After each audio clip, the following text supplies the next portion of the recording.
बिस्मिल्लाहिर्रहमानिर्रहीम। हजूर अक़दस सल्लल्लाहु अलैहि वआलिहि वसल्लम ने एक ख़ास नमाज की तरग़ीब फरमाई है जो सलात व तस्बीह यानी तस्बीह की नमाज के नाम से मशहूर है, और इसी वजह से इसको सलात व तस्बीह कहा जाता है कि ये तस्बीहात इसमें 300 मरतबा पढ़ी जाती हैं।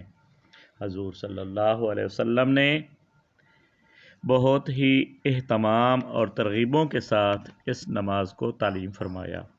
चुनाचे हदीस मुबारक में वारिद है, हजूर अक़दस सल्लल्लाहु अलैहि वसल्लम ने एक मरतबा अपने चचा हज़रत अब्बास रज़ी अल्लाह तआला अन्हु से फरमाया, ऐ अब्बास, ऐ मेरे चचा, क्या मैं तुम्हें एक अतिया करूं, एक बख्शिश करूं, एक चीज़ बताऊं, तुम्हें 10 चीज़ों का मालिक बनाऊं।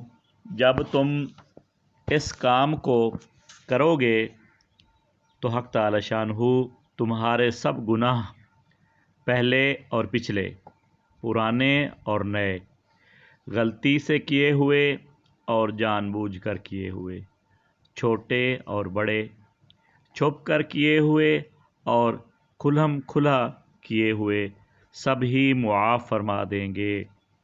वो काम ये है कि 4 रकात नफल सलात व तस्बीह की नीयत बांध कर पढ़ो, और हर रकात में जब अल्हम्दुलिल्लाह यानी सूरत फातिहा और सूरत पढ़ चुको तो रुकू से पहले सुबहानल्लाहि वल्हम्दुलिल्लाहि वला इलाहा इल्लल्लाहु वल्लाहु अकबर 15 मरतबा पढ़ो। फिर जब रकू करो तो 10 मरतबा इसमें पढ़ो। फिर जब रकू से खड़े हो तो 10 मरतबा पढ़ो। फिर सजदा करो तो 10 मरतबा इसमें पढ़ो। फिर सजदे से उठकर बैठो तो 10 मरतबा पढ़ो।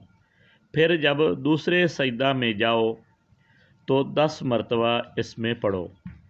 फिर जब दूसरे सजदा से उठो तो दूसरी रकात में खड़े होने से पहले बैठकर 10 मरतबा पढ़ो।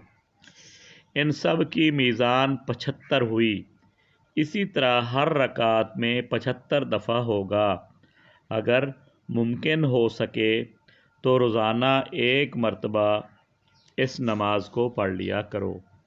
ये ना हो सके तो हर जुम्मा को 1 मरतबा पढ़ लिया करो। ये भी ना हो सके तो महीना में 1 मरतबा पढ़ लिया करो। ये भी ना हो सके तो साल में 1 मरतबा पढ़ लिया करो। ये भी ना हो सके तो उम्र भर में 1 मरतबा तो पढ़ ही लो।